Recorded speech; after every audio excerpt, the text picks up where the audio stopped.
Before online shopping, before malls, before social media, there was a knock on the door that made millions of women smile, and I was the one ringing the bell. I'm 75 now, and these old hands shake a little when I pour tea.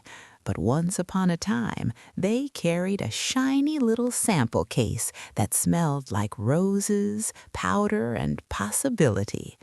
Oh, honey, I was an Avon lady.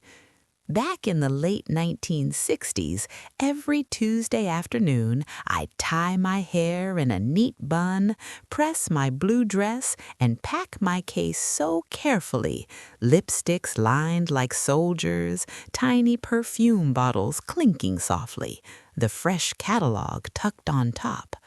When I stepped out onto Maple Street, the air always smelled like laundry drying on clotheslines and somebody baking pie. Then I'd ring the bell. Ding dong! And almost like magic, the door would open. "Why, hello, Margaret. Come in." I wasn't just selling lipstick, you see. I was bringing a little excitement to the day. I'd sit at the kitchen table while the kettle whistled, spreading samples across the table like treasure. Mrs. Wilson liked the coral shade. Young Lucy down the street always asked for the cherry lip gloss, even though her mama said she was too young. Oh, and the perfumes, sweet honesty, timeless, those little glass bottles that made every woman feel a bit fancy, even if she'd been washing dishes all morning. We talked about everything: children, recipes, husbands, dreams. Sometimes I stayed longer than I planned because someone needed to talk. Sometimes the ladies waited for me like I was a weekly holiday. And when I made my first real earnings, I remember holding those dollars in my hand and thinking, I did this myself. Back then, that feeling was something special. I traveled by bus, by train, sometimes walking street after street with my case bumping against my hip, and every door held another smile, another story, another kitchen table. And even now, when I hear a doorbell ring somewhere down the street, I still remember the sound that used to start my afternoons. Ding dong. Now you see, the doorbells you remember didn't start in those quiet suburban streets. The story was already moving long before I carried my little case. Folks used to tell us about a gentleman named David McConnell.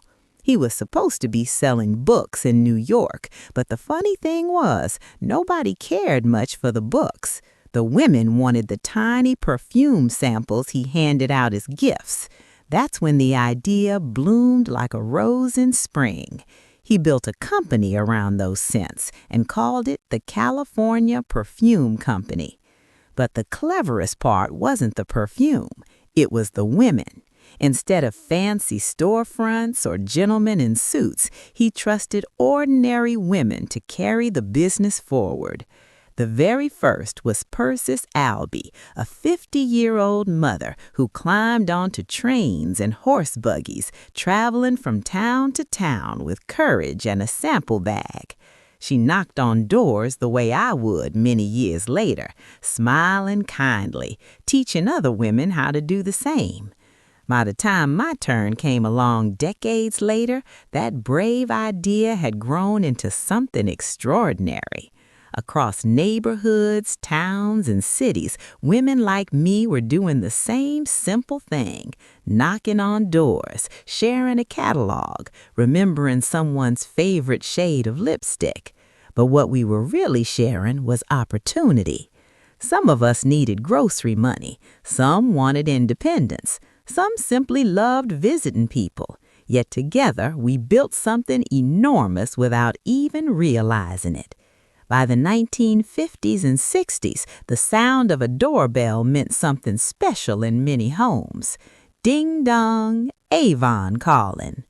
Women everywhere carried those sample cases, more than you could count in a single city.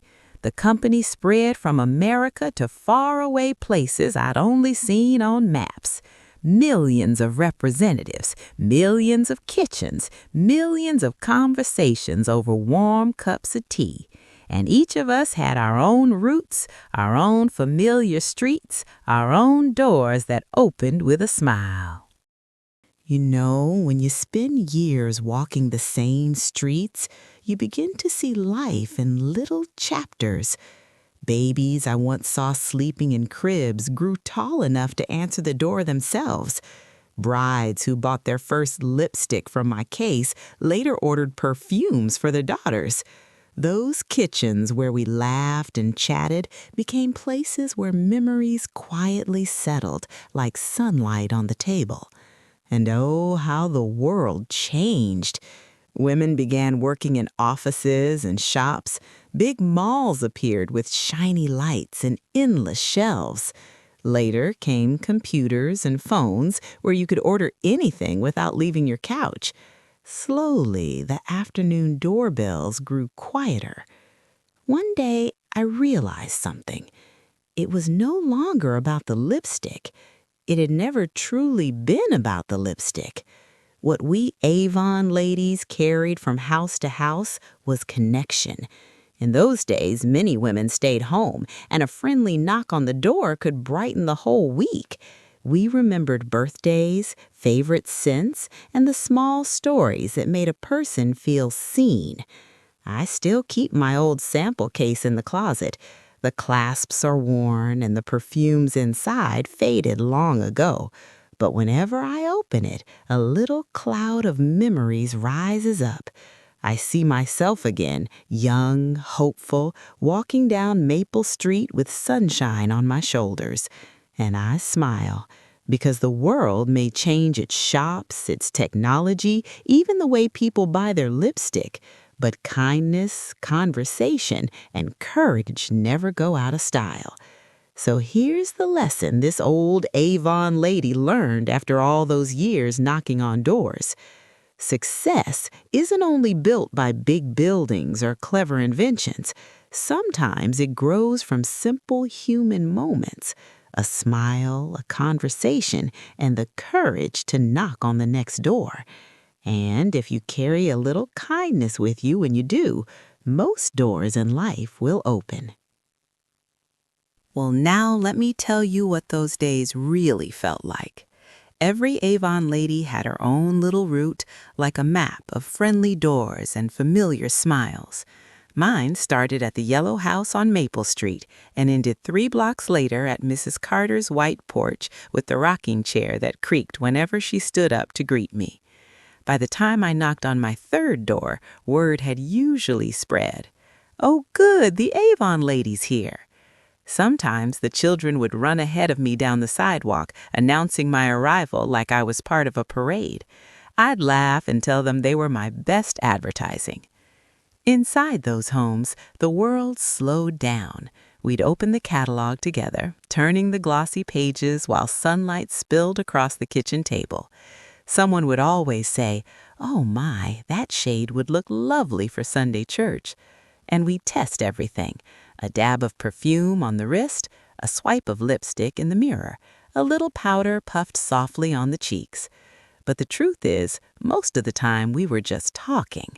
About babies being born, about sons leaving for college, about recipes that never quite worked the first time. Those afternoons built something stronger than business. They built trust. And before long, those ladies weren't just customers anymore. They were my friends. Some even joined me. I remember helping Mrs. Wilson carry her very first Avon case. She was nervous as a kitten, but by the end of the month, she was knocking on doors with more confidence than I'd ever seen. That's how it spread, you see. One woman helping another, street by street, town by town, until the sound of a simple doorbell carried opportunity all across the country. And none of us realized we were making history until many years later when we looked back and saw just how far that little knock had traveled. Most people think I sold lipstick. The truth is, I was part of something that changed women's lives all over the world. The day I became an Avon lady, I thought I was starting a small job. I had no idea I was stepping into history. Ding dong, Avon calling. That sound once built an $11 billion empire, and I was there. If you remember the sound of ding dong, Avon calling, give this story a like and share it so those memories keep living on. Now, I'm curious, were you ever an Avon lady like me, or did one visit your home? I'd love to hear your memories.